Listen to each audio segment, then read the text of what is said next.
Okay, well, I hope you enjoyed that little cartoon snippet, just kind of an introduction to the earlier slides that kind of give some background, some information about some different milestones that we would expect for the young upper elementary grades, ages 9 to 10 years old, just around that area. And then we can also say that's for fourth and fifth grade, because the ages do fluctuate nowadays, due to just different time entries into the school system. So we can jump down to the apples to apples junior slide. And as you can see, this is just a regular game. It comes in the junior format and also the adult format. And it focuses, well, I use this particular game to focus on the following target areas because this is the population that I was working with, and that's what they are having difficulty with for the most part. Just organizing and reasoning how words can go together and how they can manipulate language to just create their own ideas and how they can play with words and the fact that words have multiple meanings. American English is not as stringent as other languages. For example, I'm trying to remember off the top of my head, I haven't taken Latin in so long, but if I were to say, for example, puellae aquam portant, and I believe that says the girls carry water. Latin is a very stringent language to translate. Every single word stands for one other every single word. And that's not how it is in English. We do have words with multiple meanings. We can have words that can be a noun or they can be a verb, and it can be very frustrating to a student who doesn't understand that. Who they'll hear a word, and if they hear the word rock, and the only rock that they're associated with is something that they see in science that occasionally gets skipped across a pond, and then you're trying to use it as a verb where they can rock back and forth, and you're trying to use it as a command, they might get very, very frustrated. And not only would they get frustrated, but a lot of the times the teachers don't really pick up on why the student is frustrated. And also, this game was also used just to construct simple sentences. Like, I'm still not sure to this day what the actual rules of the game are, for the general public. But I specifically would take the game into my own hands. I would hand out 7 cards to all the different kids in the group, usually 4. Um, it's really not optimal to have more than 4 in a group, but that's another story with the caseloads. But like 3 to 4 kids to a group, and we would just all look at the cards, and we would try to play a game that was very similar to word dominoes. And when it was the person's turn, they would put out a card on top of the card that was first gone on, and they would have to try and figure out how they can create a sentence by, of course, adding words, connecting those 2 words together. And it was a lot of fun for the older kids who just really never got to use their imagination in other classes where they would just, pencil and paper and just worksheets all day, but they really enjoyed being able to use a manipulative and trying to figure out how they can make a sentence work with toothpick and monster. They enjoyed activities like that. And it also helped them to develop a vocabulary because there was a combination of not just I can't remember or retrieve the word that I want to use because I'm not exposed to it often enough, but also just not having a very big inventory of vocabulary to begin with to even utilize to create sentences. So it was a wonderful game to use to really target a lot of the difficulties that these students are having, especially staying on topic and turn taking. Just there's not a lot of opportunity, or there wasn't at least a lot of opportunity that I saw that they were able to just really stand up orally and do presentation. And that may be more of a middle school thing, but you do have some elementary schools that try to tackle the art of oral presentation to get the students thinking more and really utilizing proactive language. And staying on topic was a difficult area for these particular students who I used apples to apples with. Because again, just a small vocabulary inventory, just not really understanding how to go about elongating a sentence and keeping the conversation going on just that one topic, and then you had your classic students who were diagnosed with the ADHD, and they were kind of wanting to pay attention, but at the same time they needed help focusing. And this game was really awesome to help bring them back around because they got a chance to give their brain a relaxing point when it wasn't their turn, but then when it was their turn again, they had to go ahead and get a card and come right back on track. So it was a wonderful way to kind of keep them going around in a circle, making sure that they were on task. And this next game here, Categories card version, awesome game, very awesome game. And it's kind of like the regular Categories, if you've ever seen that board game, where you get a topic and you have to try and think of as many categories or as many items that go under that particular rubric. For example, you might get 1 minute to come up with as many clothings that begin with C as possible. So you're sitting there trying to figure out, oh my goodness, like what what am I going to come up with? I can't think of anything other than coat. And then you get percentage points for as many things as you can think of. And what I liked about this game in particular was that I definitely backed off of giving graded cues. You know, like how you learn that kind of textbook technique in when you're younger or you're in grad school, or even, you know, even in undergrad, if you took speech in undergrad, how they'll tell you, okay, you know, wait a few seconds, and if they don't get it, give them another clue and another clue. But my students had such a difficult time with processing. In a pressure time, I took away the pressure, and I would let them just give them a lot of time to just really see if they can come up on their own, and they love to experience the success of that. Can they come up with a rubric for a specific category on their own with just that one cue of that B or that C? And it was also an awesome game. It's also an awesome game to use with students who you're working with articulation. You know, especially the upper kids, the upper grade kids, they get really, really shy. And I had some younger middle schoolers who were just not, they just really weren't excited about practicing their R's or S's or TH's in front of other people.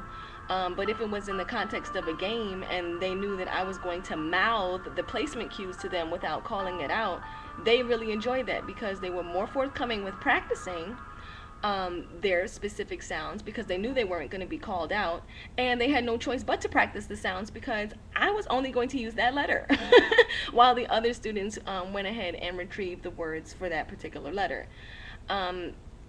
We loved using it for phonemic awareness.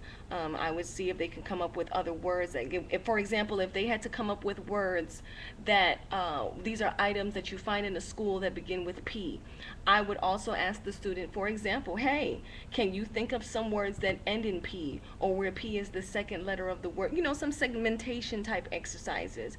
And that's just another example of how I would throw that in there.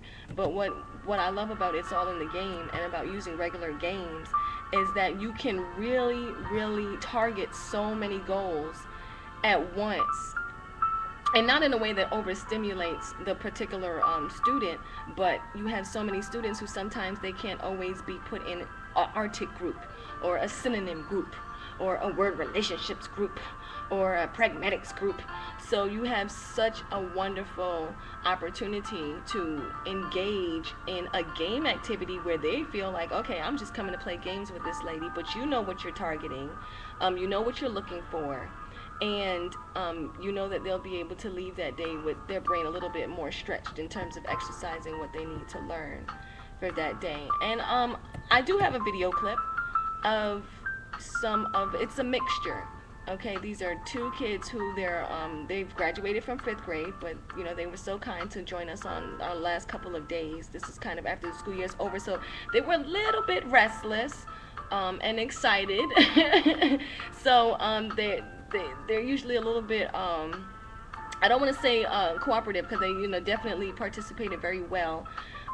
But they, it was just a little bit different. But it's a good example of how a group might go when it comes to this category. So there's a video clip of this categories, and that is something that we could go ahead and look at now.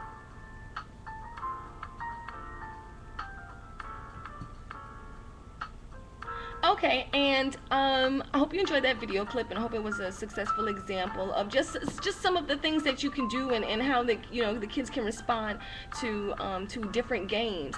And again, it was wonderful to even though it was just a simple example. What was really nice about it was that these are usually the students who they're a little bit shy about participating in the class, because again, the kids, they like to experience success. And a lot of times when you have 40 kids or 35 kids or even 28 to 29 kids in the classroom, the automatic response is, okay, well, I'm going to act out because I don't understand this. So, unfortunately, you have these particular students who they kind of get into some trouble, or they don't really get the success of participating in an activity, and they respond so well to the games, and they get really excited when they go back to class and they hear a word that they actually covered. And you do hear reports sometimes from teachers who are just like, so and so is very excited today, and was participating in the lesson and raised their hand, and it's nice for them to experience success in the classroom, especially when you were able to kind of carry over some of the vocabulary that they're learning for their weekly assessments into the game that they're practicing.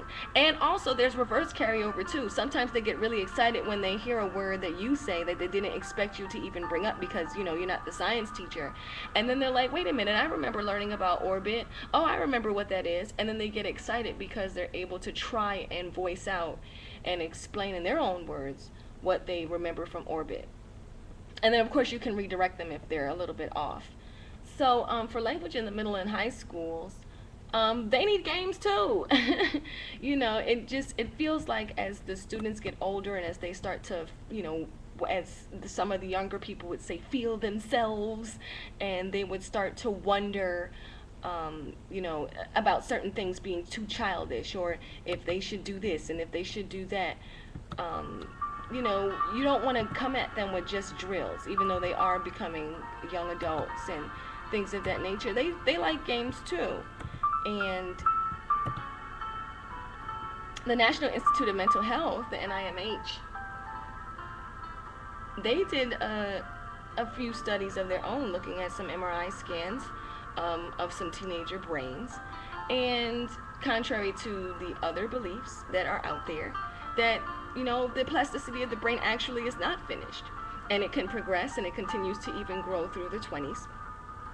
And there's actually a second overproduction of gray matter that comes out, according to Begley 2000, which was previously thought to only happen during 18 months. And right after this event, you have the brain that goes through this pruning process where the areas that are not used are withered away. So we want to make sure that we're not allowing those areas to be pruned. We definitely want to look into those areas, because we have these new findings that show that the greatest changes to the brain include organization, self-control, judgment, emotions. Those are the areas that are actually growing between puberty and adulthood.